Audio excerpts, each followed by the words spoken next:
Just a simple example of a function f that is big O of another function. So I hope f of x can be x. F of x can be x, okay? And g of x can be x squared.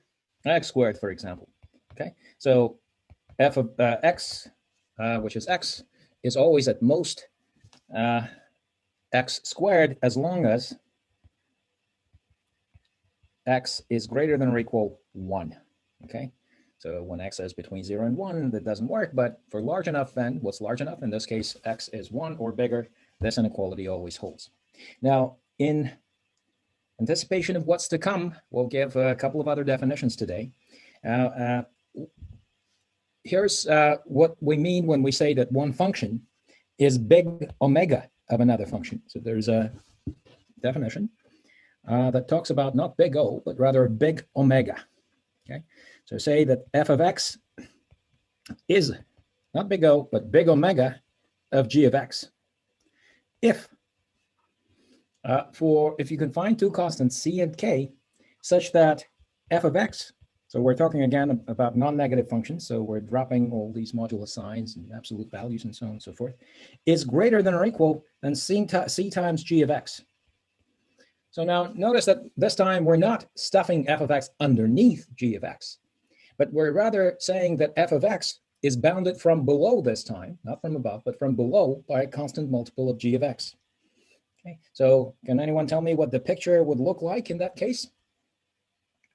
So we'll see another slide with the definition of big omega, but just notice that what I'm doing in the definition, all I'm doing is reversing the inequality here. Instead of less than or equal, when I talk about big O, if I want to talk about big omega, then I'm reversing inequality. That's all there is to the definition of big omega. What would the picture look like? Here's f of x. And here's g of x. Constant multiple of it. Notice that this time the difference is that f of x, beginning at some point k and above, is going to stay above some constant multiple of g of x. That's big omega.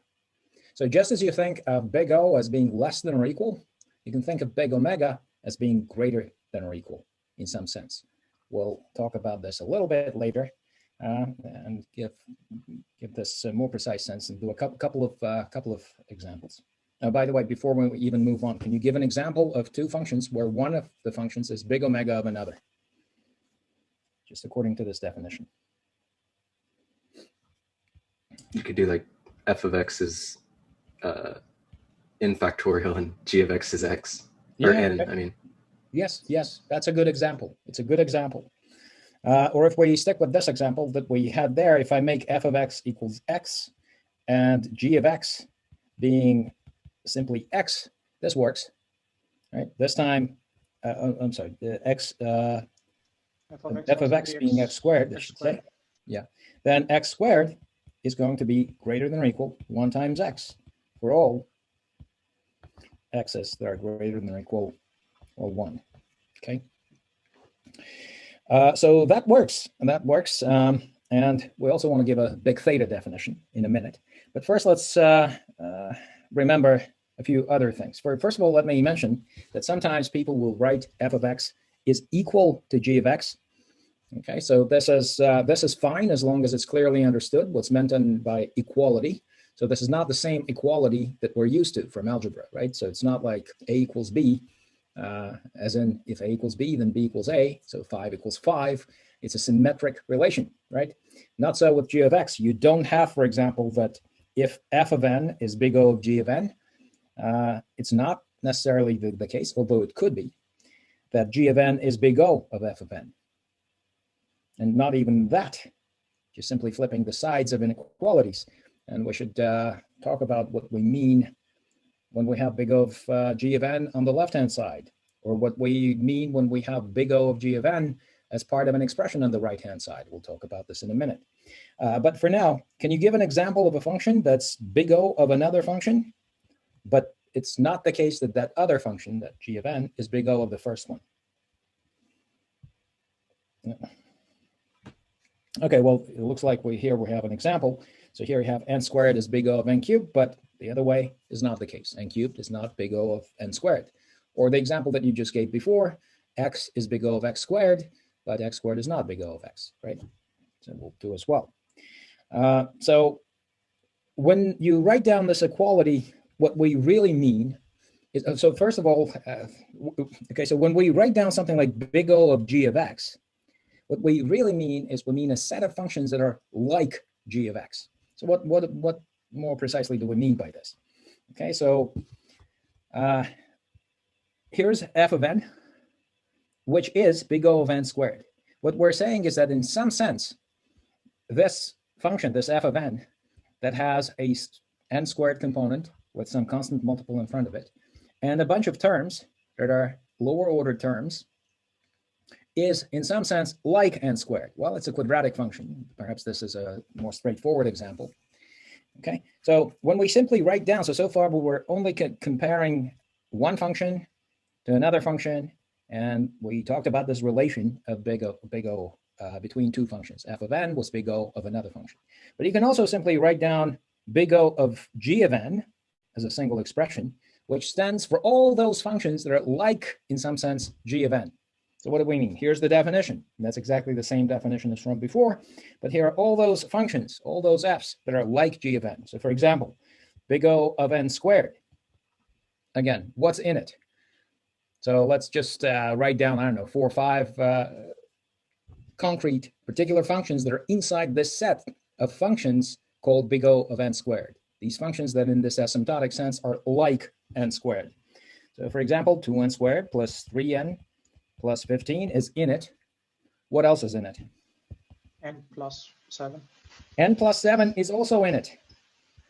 7 is also in it. The constant function 7, no matter what x is, y equals 7, that constant function, that horizontal line, is also in it. All of these functions are big O of n squared. All of these functions are at most n squared in the asymptotic sense, right? Okay, is log of n, does log of n belong to big O of n squared? Yes. Yes, it does belong to it, because log of n is smaller than n asymptotically, and n squared too, of course. Okay. Now, what does it mean to have a big O on the right-hand side of some expression? So big O of n squared stands for a set. So let's parse this expression. What does it mean? So on the right-hand side, now we have a concrete function, n cubed, and then we have this entire set. First of all, you might object, well, this is kind of a type error you'd see in programming, right? You had some int and you're trying to stuff some sort of like double into it or something. You can't really do it. On the left-hand side, you have a single function. Okay, you don't know what it is, but on the right-hand side, you have, first of all, a function plus a set. What does it even mean to add a set to a function? Well, maybe is it a union? What is it? Like, what is the sense? What is the precise sense that we can give to this? Well, it's if you've done some macro programming or something, this is it's pretty straightforward to think about. So what we mean by this, but it takes we have to clarify still. What we mean is that instead of big O n squared, there is some function. We don't know what it is, some anonymous function. We don't know exactly what it is, but could be any one of those elements that belongs to the set big O of n squared, to that set of functions that are like n squared. So for example, take this function h of n, 3n plus 1, which is big O of n squared. So what this says is that we don't know what fn is. I have no idea, but I really have n cubed term in this function, whatever f of n is. And plus I have those terms that are lower order terms, smaller than n squared or smaller. So for example, this function, the f of n, cannot be, you cannot have f of n is n squared plus n to the 4th log of n, for example, is not allowed. Professor, Yes. I have a question. Yes. Since we're saying that f of n is big O of n squared plus something else, Yes. can we say after that that f of n is big omega of n squared? Big omega, yes, you can say that. Yes. Okay. Yes, you can say, because it is at least that, right? Okay, so you have n cubed, and then plus you have some, and plus you have some non-negative term, right? So yes, it is at least big omega of n cubed. Yes, good point. Okay, so you can think of this big O of n squared as some function. You don't know what it is, an anonymous function, but you can think of a there is some concrete function that belongs to this set that's there. That's the way to think about it. Okay, so and these two guys here are discussing exactly that point, and having a conversation in the lounge on the first floor in Sark.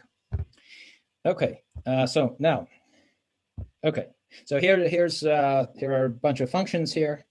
Okay, so we talked about this. Okay, where's n cubed, for example, here in this chart? Where if I had to plot n cubed, where would it be? Between 2 and somewhere n here, squared. Right? Yeah. Between n squared and 2 to the n, exactly. Okay, so all these polynomials are here. All these functions that are like n squared. Okay, and then all these functions that are n cubed, like n cubed, include all those functions that are like big O squared, but also more, like cubic polynomials also are there, and so on. Okay, so which one is bigger? So you saw this in your reading assignment. Square root of n, in fact, let me do another example. N to the 1/20th and log n to the 20th, let's say like that. Or you can, okay, so let's start with that. So which one grows faster?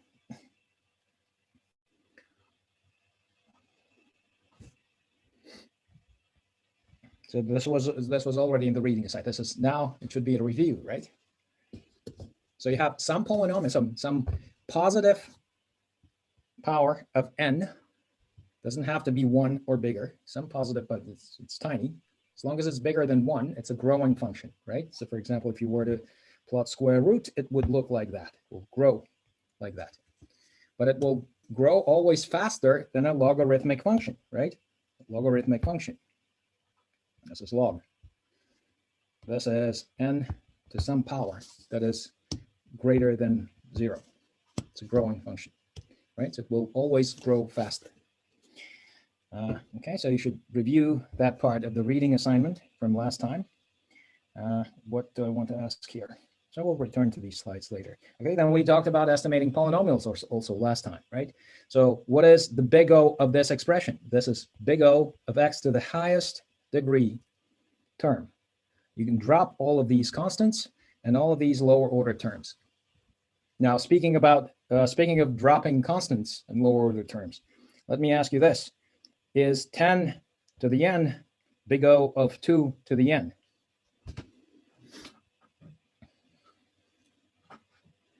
Which one is one big O of the other, or the other big O of the first? They're both big O's of one another, or what's happening here? Does it even pertain, this example, to this slide?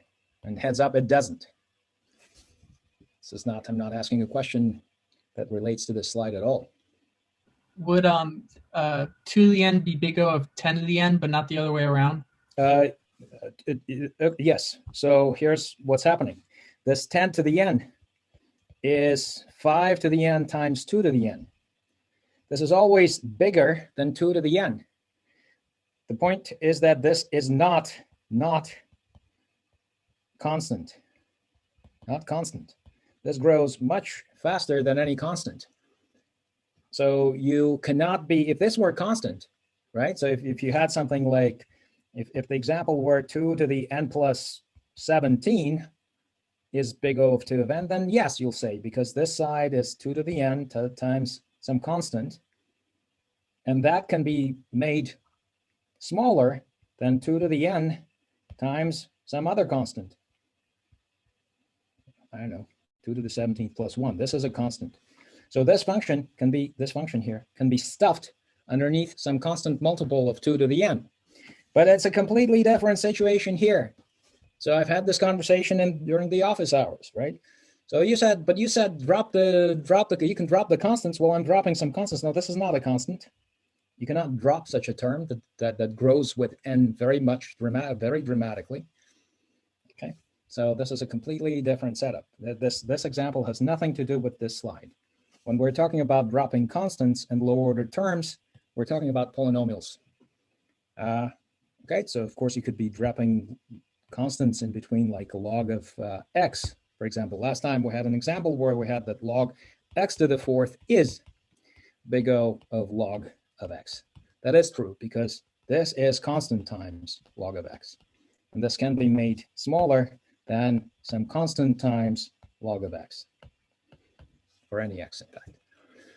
So yeah, that's true. Okay, so let's go on. Now let me say a couple of words about Big-Theta notation. So you say that one function is Big-Theta of another function, and now Big-Theta is going to be a symmetric relation, unlike omega or big O. So you say that f of n is Big-Theta of g of n if f of n is big O of g of n, and if f of n is also big omega of g of n, which is the same to say that f of n is big O of g of n, and g of n is big O of f of n, right? Okay, so if you have that f of n is big O of g of n, and also g of n is big O of f of n, which is the same to say as f of n is, I don't know what happened here,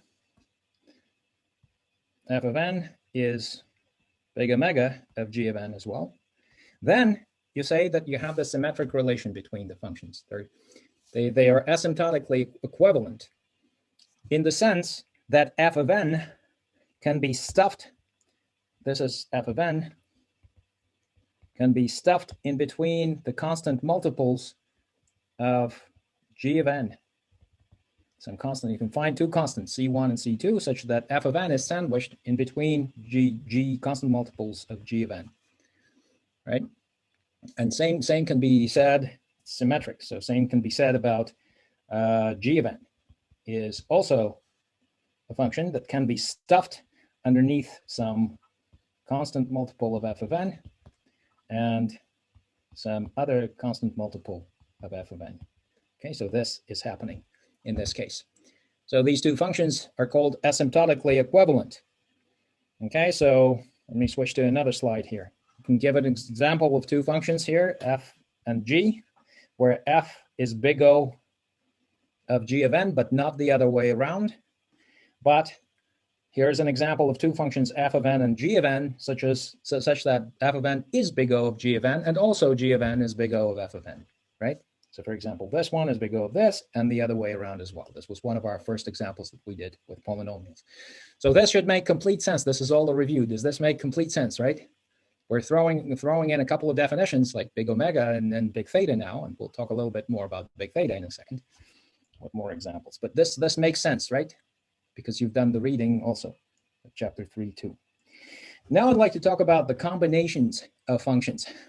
Okay, so let me ask you this.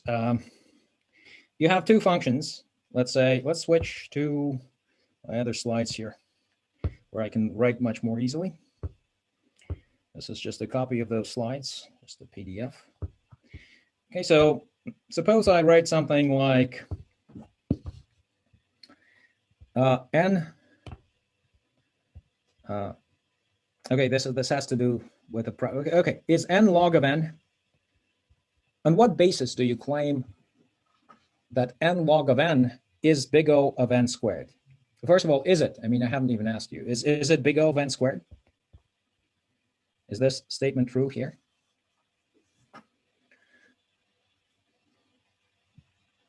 So notice what I have here. So I know that n is big O of n, clearly. I know that log of n is big O of n. Okay, so you may say that when you multiply n log n, we haven't justified any of this. Why should this be true? So I'm taking big O of the product of these two functions that are inside the big O's, n times n, also known as n squared. And my claim is that I can conclude that this is true on the basis of these two facts, bullet point 1 and bullet point 2. I can also say things like, we'd like to prove this ideally, it's easily proved. I can also, I also want to say things like x squared log of n, log of x, okay, I'm sorry, plus something like x log of x squared plus 1 or something is, first of all, do you agree? Let me write down the answer. I want to say that this is actually big O of x squared log of x, right? This is what I want to say. Do you agree with this? Now, it's kind of a trick question. I mean, I haven't proved the theorem that would justify this, but I want to show you that theorem and prove it if we have time. So notice what I'm saying is that I have this term, and what I'm essentially claiming here is that I can add some other term that clearly grows with x. Okay, this is an increasing function in x, in fact. It's monotonically increasing. So I'm adding something to this original function, something else, and I'm still saying that this is now really, whatever stuff you added there, it doesn't really matter. This is still big O of x squared log of x, is what I'm about to claim. And for me to justify these claims, I have to prove a couple of facts to you. Otherwise, just this may not be clear. Okay, but do you like intuitively think that this makes sense, or what's just the feeling? I know this is not mathematics, but what do people say? Does it make sense? Doesn't make sense? Yes. It makes sense a little bit. Okay, so let me erase all of this. We'll use scratch paper. Wants to come. So here's our first fact that I want to talk about. So you have one function, f of 1 of x, that is big O of g1 of x. So this is our theorem here. Okay, so you can, if you want to keep something concrete in mind, by all means, do. Let's say f of x, take something like, I don't know, take log of x. Okay, so log of x, take log of x. F2 of x. So let's take f2 of x, just simply like, I don't know, x. Then I'm saying that it's given to me that log of x, so f1 of x, is big O of some g of x, g1 of x, and let's take g1 of x to be, I don't know, okay, let's take x squared, fine. And let's take g2 of x.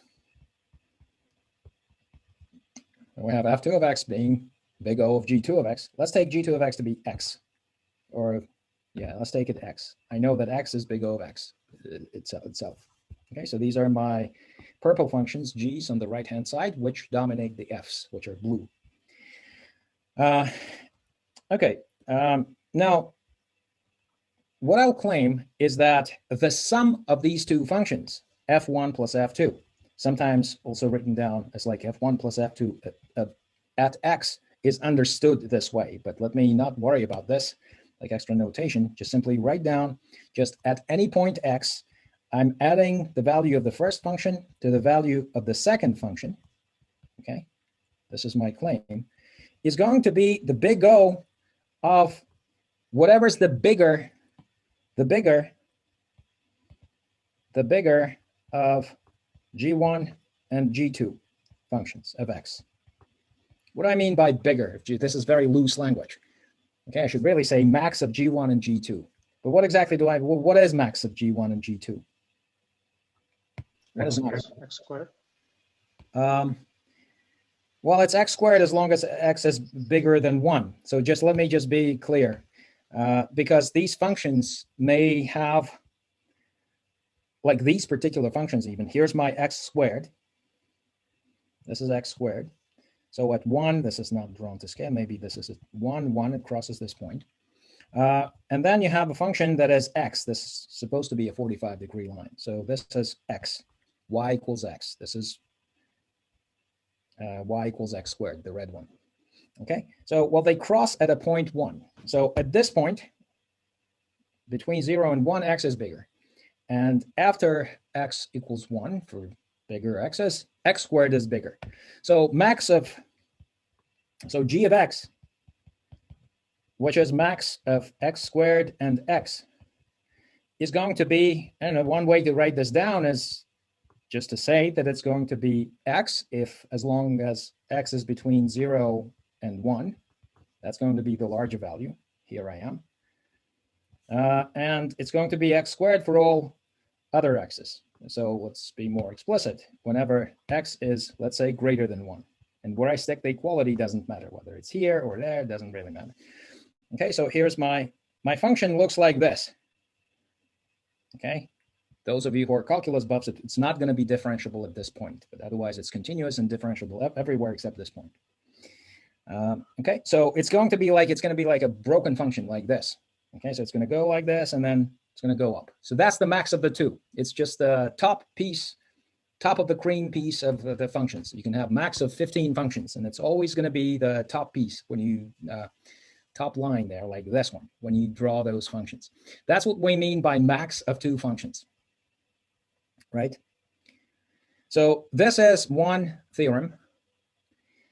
Okay, can you help me? Just give an example. So you're reading this in the textbook, and now you're actively reading, meaning that you are actively looking for an example yourself before you look for the text, the author to give you an example. So help me out with well, actually, we have an example here. So what this theorem says with these f's and g's that we have in place here then, is that the sum of these two functions, x plus log of x, okay? So I wrote them the other way around. This is f2 of x.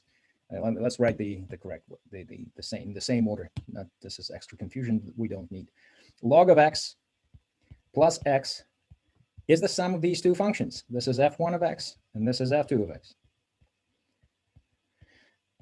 This is big O of x is what this big O of x squared in this case. Okay, it's also big O of x, but the way I've selected functions g1 and g2, this theorem in particular is saying that the sum of these two functions is big O of x squared, right? With this particular example. Now, just as an aside, it is also true that log x plus x is also big O of x, but that's a separate issue. I'm just illustrating this theorem with this particular example. And you can come up with your own examples. We'll see a couple more. But let me give you like two more quick facts here, and we should really prove this, and I'll prove it. It's a straightforward proof if we have time. Actually, it would be a great exercise for you to prove it, but now an immediate corollary to this theorem that we just gave is this one. Now this time f1 of x, let's use the same examples, log of x, and this time g of x, both f1 of x and f2 of x are big O of the same function. Let's call it x this time. So this is my g of x is x. Both are big O of x. What this says is that if you add f1 and f2, if you just write down log x plus x, then this is going to be not the big O of anything, like it's going to be the big O of just this function g of x itself, which in our case is x. I could have selected g of x to be x squared, and if we do, this still holds, just x squared, right? This is a special case of the previous, do people see this, right? And one last example that has to do with the products of two functions. This time you have f of x. Let's pick the same example. Let me see if I can copy paste since we already have it. So now I have f of x that is log of x, let's say, f2 of x, let's say x, and now I'm taking the product of the two functions. Okay, so what this is saying is that x times log of x, let's pick on the right hand side for g of x, let's pick x, just for variety.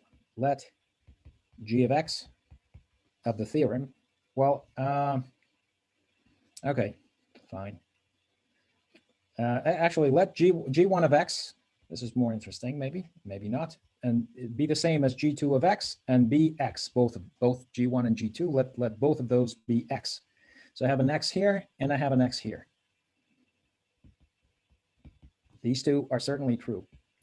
Then the product of these two functions is going to be big O of x times x, otherwise known as x squared, which is, I think, the example that we gave earlier.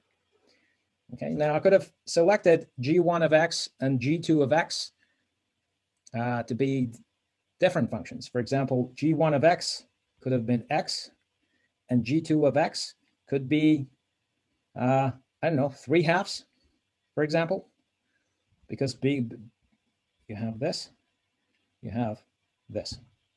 Then what the theorem says, that this is going to be 5/2, right? 1 plus 3/2, right? 5/2. Just you multiply, let me just to be more explicit so that people don't do like multiplications here. X times x to the 3/2, and this is the same, otherwise known, big O of x 5/2, right? So the product of g's on the right-hand side, when I look at the products of these functions, these are all very straightforward theorems. They're all straightforward to prove from the definitions. And in fact, it's a good exercise to work with the definitions alone and conclude that these theorems are true, just logically. Now let's do a little quick example here. Let's do it with this one. Now I'm going to apply these theorems to conclude something like this. So you'll have more big O questions. Like so far in the quiz, you had questions like, is one function, like straightforward functions, x squared, big O, like you had polynomials, like x cubed plus 2 or something like that. Or you had an example with logs, or the 2 to the nth power, or whatever it was. But this one seems a little bit more complicated because I have like a product of functions like n times log of n factorial. I have a product of some polynomial times log of n. We haven't really discussed that up until today. But with the theorems that we have in place, we can deal with these combinations of functions now easily. So let's start with the first piece here. So let's call this the first term. Let's call this the second term. Okay, so I have first term plus second term. So inside the first term, let's start with 1a, which is log of n factorial. Can I give a bound, upper bound on log of n factorial? N squared? N squared would be an upper bound, but I can come up with a tighter bound. N squared, yes, will work. It is true that log of n factorial is big O of n squared. It is true. But I can give a lower, slower growing function underneath which I can stuff log of n factorial also. So log of n factorial, if you just simply rewrite the factorial for what it is, okay, so which is a product of all integers up to n, well, it is, what is log of a times b? It's log of a plus log of b, so it's really, do I have this? People agree with this just by properties of logs, right? People agree?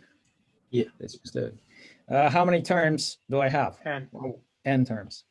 So this is at most n log n, right? Because first of all, this log of 1 is going to be smaller than log of n. Log of 2 is going to be smaller than log of n. And log of n is going to be no larger than log of n. So I can write this. This sum is no larger than that sum, the last sum that I wrote. And of course, I have n terms, as you've just told me. And this is the same as n log n. This is n log n.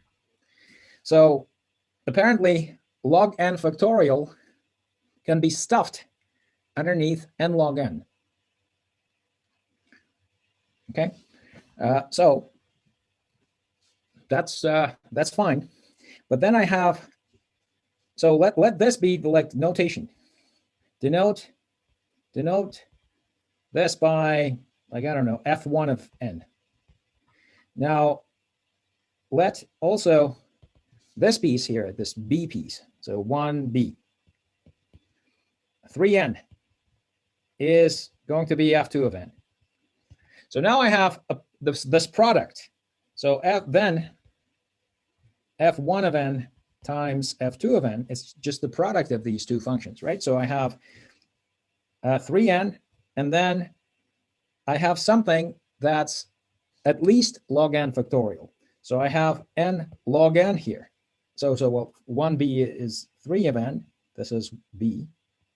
And then 1, the entire 1, is the product of 3n, this one here, this one, is what I'm writing, the first term, 3n times log of n, which is 3n squared log of n, which is big O of n squared log n. Right? Do people agree with this, what I've just written?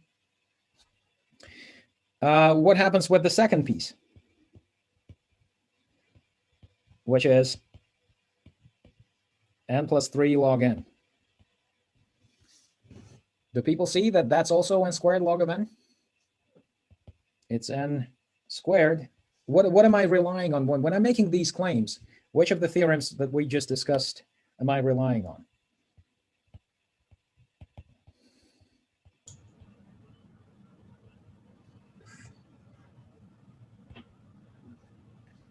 This is big O of n squared log n, right?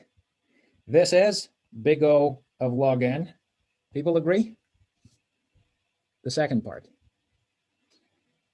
Do I take the max of the two when I'm considering the sum of this plus that? Now the role of f1 is played by this function. Role of f2 is played by that function. So I'm adding f1 to f2, and both f1 is big O of this function, n squared log n. f2 is big O of this function, log of n. What's the max of the two? Of the two, n squared log n or log n, which of the two is bigger? N squared log n. N squared log n. So their sum, according to that theorem that we just talked about, is going to be big O of n squared log of n, right? Okay, now combining 1 and 2, so from 1 and 2, it follows what? So now I'm looking at, so this was my 2, this was my 1. I know that this is big O of n squared log n. Okay, I've argued it because of that theorem. This is big O, also I've argued here. Where? Right here. Is big O of n squared log n. How about their sum? What's their sum? F of n, we're not fitting this on the same page, but maybe like this. I don't know if you guys can see it. Well, maybe not. F of n is going to be, what's my conclusion? Big O? Big O of n squared log n. Big O of n squared log n, exactly. Because the sum of the two, which theorem was it? So which theorem? This theorem. This theorem, the last step, is this is the theorem that I've used.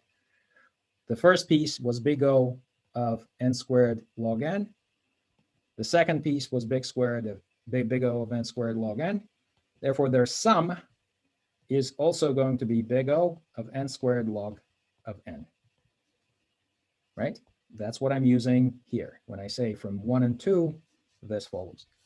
Does that make sense to people, everyone? Right? Okay, so I'll let you, both of these examples are from the book. Okay, I did it slightly differently than what's in the book. So you should read the book also. You should see a variety of sources, right? So that's how you come up with your, and then you'll have your own thing. The idea is that you do your own thing by looking at what others are doing and processing that. So this is also from the book, right? So I'll let you do it because we need to move on. Oh, it's okay. So here's the big omega notation that I gave at the very start. This is the formal notation. All we did here is flip the inequality in the big omega notation. Here's an example of a function that's big omega of another function. So notice that this is the example I think either one of you gave or I gave. I forgot which one that was. X cubed dominates x squared. It's above x squared all the time, right?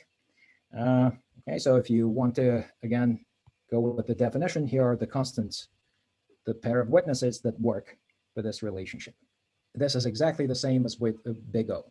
So obviously I'm skipping over details because now you know about big O, and big omega is very similar. You're picking up two constants, C and K, such that this relationship holds. You get to pick the constants. Say exactly the same as big omega. Okay.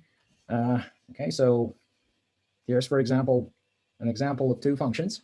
F of n cubed will stay above this guy, right?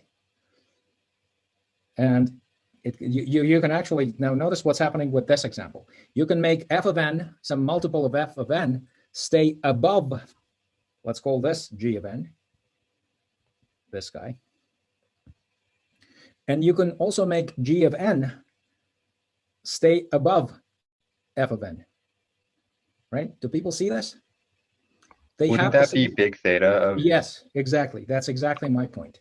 So these functions are big thetas of one another, these two functions. Okay, so should draw the plots. Now let's skip that. It's a good idea to draw them. Okay, so let's real quick for big theta. Is this function big theta of this function? I'm sorry, big omega this time. Big omega, yes or no? Just simply yes, no. Yes. Yes. Yes, it's big O. How about this one?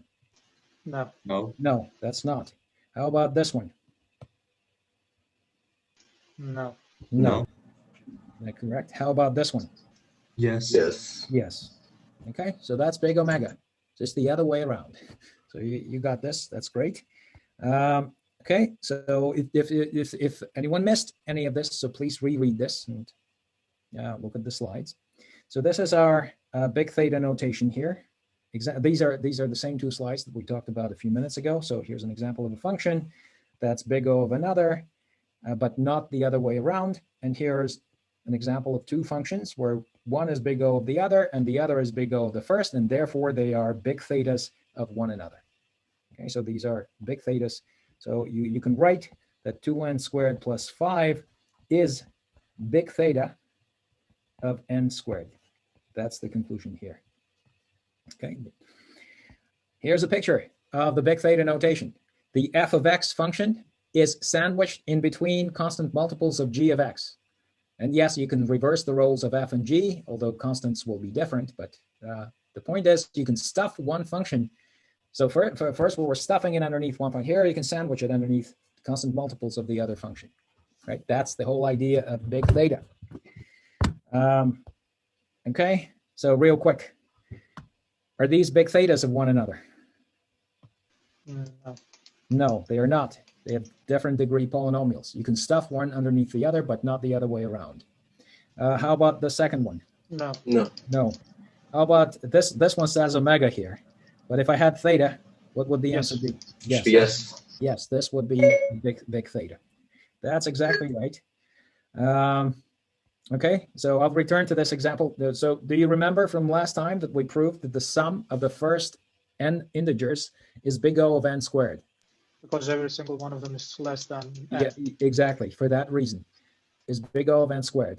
Okay, because this is less than or equal n plus n plus n plus n, which is n times n, which is n squared. Right. So what we've shown is that this expression here is less than or equal n squared. Now, it also turns out, maybe this is less immediate to prove, that this is also big omega of n squared. The sum of the first n integers is also big omega of n squared. I'll show it to you if we have time left in the end, but that's it's in the book also. So you conclude that the sum of the first n integers is actually big theta of n squared. This is also easy to see if you knew the formula that the sum of the first n integers sums up exactly to this quantity here. The sum is that. That is on the order of n squared. Why? Because this is n squared over 2. And if you doubt that what I'm about to write, so the first is an integer. That's not true. N squared may not be an even integer, so this may not be an integer, right? So here's what I have.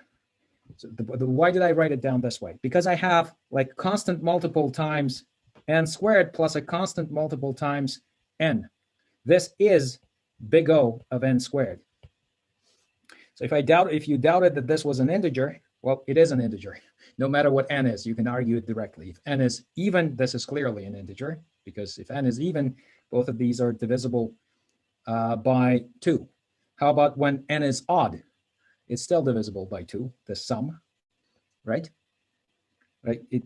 Neither of these is an integer when n is odd, but their sum is an integer. Right? You can see it from here. Of n and n plus 2, these are two consecutive integers. One of them has to be even, so this is clearly divisible by 2. Now, this remark was a complete aside. It's for those people who wonder, is this really an integer? Yes, it is an integer. When you sum up these n numbers, you better get an integer. And the exact integer that you get is this one. You'll prove that later. For practice, you'll prove this by induction, although you can give a much cuter proof that this sum is that. Okay, so let's leave that aside. We have to move on. Here's a summary. If somebody were to ask you for one visual summary of this whole big O, big omega, big theta, the whole asymptotics, this is the slide that summarizes it. Okay, so big O roughly stands for less than or equal. Here's the less than or equal for big O. I can stuff the f of n, right? I can stuff my f of n, this blue piece, underneath some constant multiple of g of n, less than or equal. Big omega is going to be this line, this piece here, this graph. This means the other way around. F of n can always stay above some constant multiple of g of n. That is, f of n is bigger, right? So when I write this relation, I have f of n is one of the Greek letters here of g of n. This is what we're saying. This letter can be either theta, omega, or big O. Okay, so these pictures correspond to those letters. And finally, this theta. Theta stands for equal. This is a symmetric relation. If g is big theta of f, then f is big theta of g. This means that you can sandwich f of n in between multiples of g of n. And you can also sandwich g of n in between the constant multiples of f of n. But okay, so that's it. That's the entire summary. That's the whole asymptotics. This one picture summarizes it all.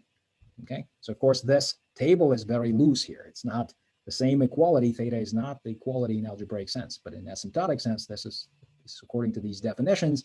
Now that we've worked through the definitions, tried to grok the definitions, did a bunch of examples, now this sense is becoming more and more clear. Any questions about this? Now we want to move on to something else. And we have to do it quickly. Any questions meanwhile? Okay. So now we'd like to talk about complexity. Will you be posting those slides with the writing up on the canvas? Yes, I'll make the writing cleaner in the next section, and after the next section is over, I'll post it. Okay. Yes. This was, okay. Oh, this is the writing from a previous section, so I have to erase all of this. Here's an example of, so far, our discussion of big O was abstract in that we dealt with functions f and g. We were comparing two functions. What those functions stood for was completely immaterial to us. Well, for all we care, they could have been the runtimes of algorithms. They could have stood for something else, but they could have also stood for the runtimes of algorithms. So let's go back to the algorithms that we know about already, right? And talk about them in terms of now newly found knowledge about big O, and rather newly found knowledge about big theta. Big theta. Now, I can't tell you how often people say big O when they really mean big theta, but that's a separate issue. So let's look at our first, one of the simplest algorithms that we had so far, finding the maximum element in a sequence of integers, in a list of integers. So you have a list, A1, A2, A3. So for example, you have 2, 4, 1, 7, 3, for example, is the list. And you want to find the maximum element in this sequence. So you remember this algorithm. So what happened is you set your max, your temporary max, to the first element, to like 2. You said that 2 was going to be the max.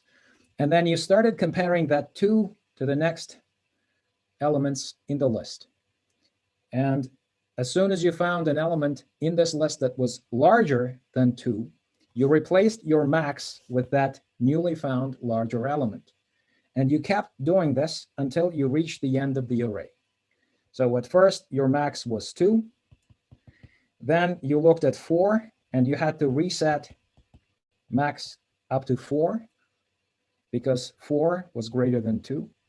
Then you looked at 1, this element, but 1 was not greater than max, which currently held 4, so you left your 4 alone. You went up to the next element, 7, and because 7 was bigger than the current max, you've reset max to 7. And then you looked finally at the last element, 3, and you didn't reset max because 3 was smaller than current max, which was 7. And at the end of the day, you returned the 7. So now the question now is, what's the big O runtime, or actually Big-Theta runtime of this algorithm, right? Well, the question is, well, how do I tell the big O runtime? So I can account for the time in terms of the number of operations that this algorithm has to carry out, with the assumption that each operation takes a constant amount of time. And let's suppose that all the different operations that you can carry out inside the computer, right? It's resetting registers, moving stuff around inside the CPU, maybe sometimes from memory, whatever. All these single operations, I just take the like most time consuming of those operations, whatever it is, and say that every operation inside your procedure, each operation takes that amount of time, even though some of the operations may take less time. So assume that each operation takes some constant amount of time. Then an algorithm that has to perform more operations will take more time.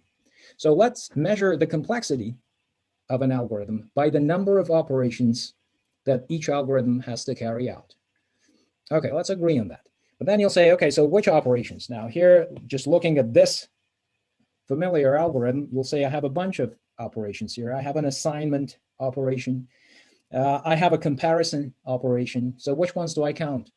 Well, you can account for all of these operations, any operation that you see. Or let's simplify analysis by simply accounting only for the comparison operations. Just so that it's easier for us to count. Just for practice, and let's, looking at this example, determine the total number of comparisons that it takes for this algorithm to finish its run. Okay, how many comparisons does it perform? Well, let's look at it. Well, how many comparisons do I have? We need to do at least 2 examples, this one and the next one. Well, I have a for loop here. Inside this for loop, what is the comparison? First of all, how many iterations in this for loop? Would it be n-1? It would be n-1 operations in this for loop. Exactly, n-. There won't be fewer, there won't be more. There will be exactly n-1 operations in this for loop. How many comparisons am I making inside the for? What is the comparison that I have to make inside the for loop? Each time during each iteration, I'm making this comparison. Is my current max smaller than the element at which I'm currently pointing? That's one comparison, right? But then I also have another comparison, and that other comparison is checking whether my index, is still less than or equal than n. Because for loop needs the condition to exit itself, right? It exits, so for loop exits when n is greater than I. And it has to compare n to I every time through every iteration. And once it determines that n is greater than I, that's how the for loop exits. So with this in mind, what's the total number of operations that I have?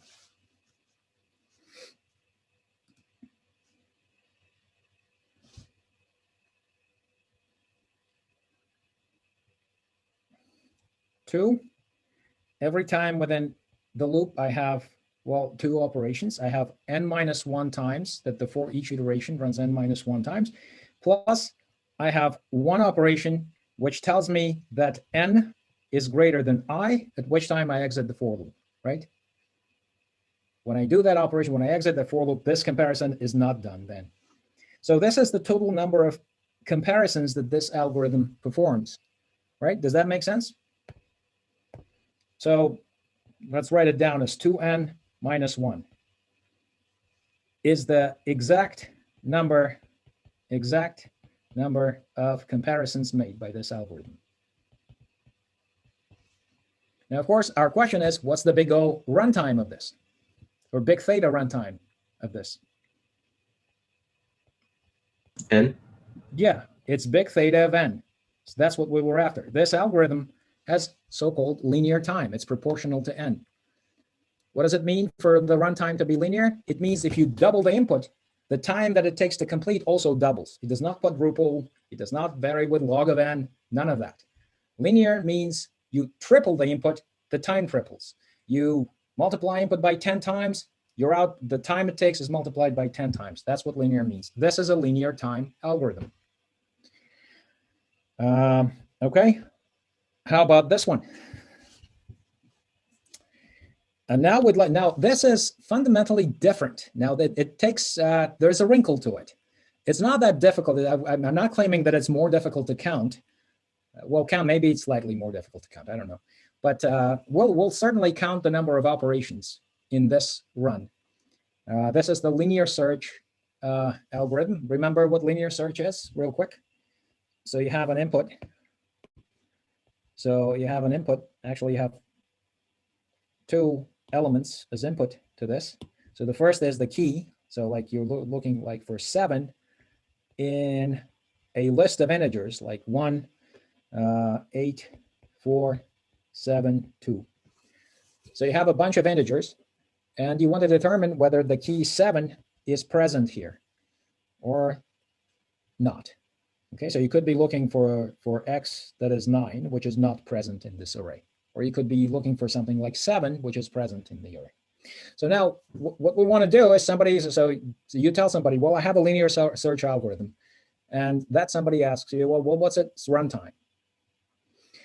Okay, so what is its runtime? Well, let's count the time it takes to complete this run in terms of the number of comparisons again. How many comparisons does this algorithm make? The while loop makes n comparisons, right? Right. So let's count. Let's count. So inside the while loop, first of all, inside the while loop, there are no comparisons made. It's just an assignment statement, right? So it just increments I. So there are no comparisons there. You are correct in that while loop this time runs n times, right? But is it true? Does it really run n times? Well, the for loop would also run n times, right? Sorry, one more time. Or wait, is the for loops or the wait? Never mind. I misread it. I misread it. No. You had the correct answer. It's just with a caveat. I read the if as a for some reason. I thought there was another loop inside. Oh, okay. Yeah, that's what I meant. Okay, well, this f, we'll get to it. This f here, there's one comparison there. There's just one single comparison. And that happens after you exit the while loop. Okay, so starting from this line here, first of all, this is not a comparison, so we don't account for it. It's just an assignment statement. So we start counting comparisons inside the while loop. So how many comparisons do I have inside the while loop? 2 each time. Okay, number of comparisons inside while loop. Okay, what's the total number of comparisons?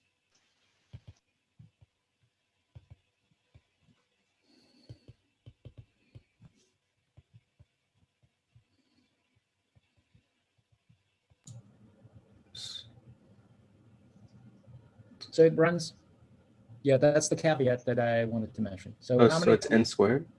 Why is it n squared? Because each one, if it runs n times and each one checks twice or makes 2 comparisons, or wait. Yeah, so it runs n times, say it runs 10 times, and each time does 2 comparisons. Is it 100 comparisons? 10 squared? No, it's 2n. 2. It's 2 times 10, it's 20 comparisons. 2n. But my question is different. You're correct. It's going to be 2 times n. But is it always 2 times n? No. So there's a caveat here. Depends on like what list you give it. If worst case, it's 2 times n, but it could be less if it finds it earlier. That's exactly what I was asking.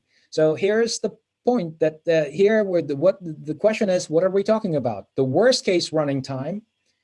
We could look at the worst case running time, or we could also look at the best case running time. What's the best case running time of this algorithm? How many comparisons are made then? Best case meaning I'm looking for 1 in this array and I just found it. Only 2. Yeah, only 2. Well, actually 3. I make actually Yeah, 2. with if. Yes, plus if. Okay. Yeah, exactly. That's it. I was talking to for the Yeah, while. I understand. So you have like only a few comparisons. Let's say 3 in this case. So we have to qualify our runtime. The point is, we're saying now we're estimating big O runtime or big theta runtime, but of what? In this case, let's talk about the worst case running time. Let's talk about the running time of the situation where I'm looking, let's say, for 9 in this. I'm looking for 9 in this list, which is not there. How many comparisons would I make then? Is my question. The worst case. Yeah, worst case. So how many of those are? Now let's count. Now we know the big O of what we're looking for. We're looking for the big O, or really big theta, but let's say big O of the worst case runtime. So how many comparisons are there inside 10. the? Sorry. It's 10. Yeah, if n is 10, yes. No, if n is 5, it's 5. Twice 5, yes. But in terms of, let's write it down in terms of n. There's actually an extra comparison. So you're making this comparison. So the two comparisons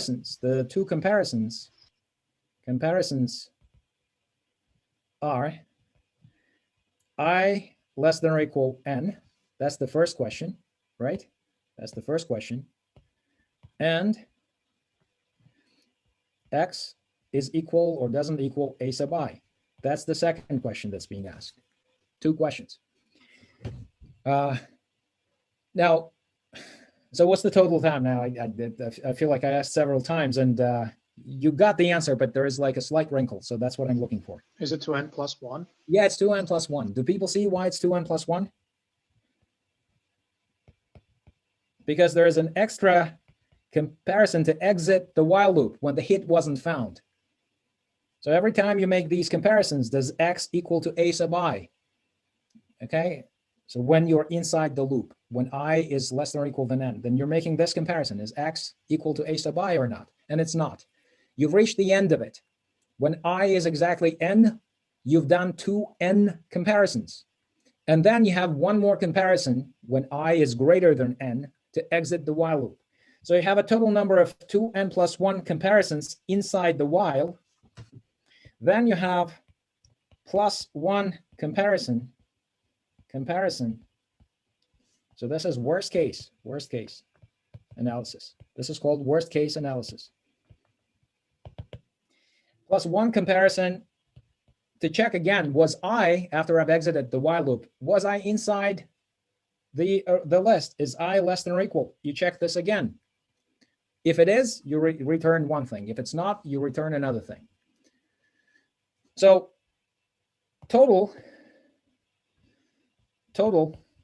grand total, I guess, total inside the while plus this one. Grand total is 2n plus 2 comparisons.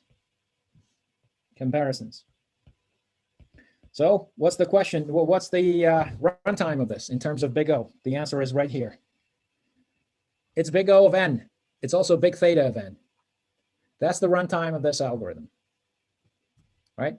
But it's the worst case analysis.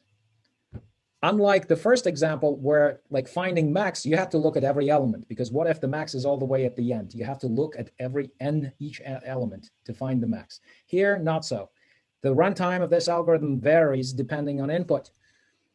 And we determined the runtime of the worst of those inputs, worst possible of those inputs. This is called the worst case analysis. All right, so I think we should end here. Are there any questions? Okay, so by Monday, please complete reading chapter 3. So what's coming next is we'll look at maybe 1 or 2 more algorithms that we already saw. We'll look at binary search, look at its runtime. Then we'll look at matrix multiplication. You know how to multiply matrices. We'll talk about that. We'll take a very different view of matrix multiplication in the linear algebra portion of the course. We'll refuse to look at matrix multiplication as something that involves just plugging in numbers into somewhere. We'll have a geometric view of this. But for now, well, our job is to determine the runtime, the big O or big theta runtime of matrix multiplication. All right, how many people signed in today?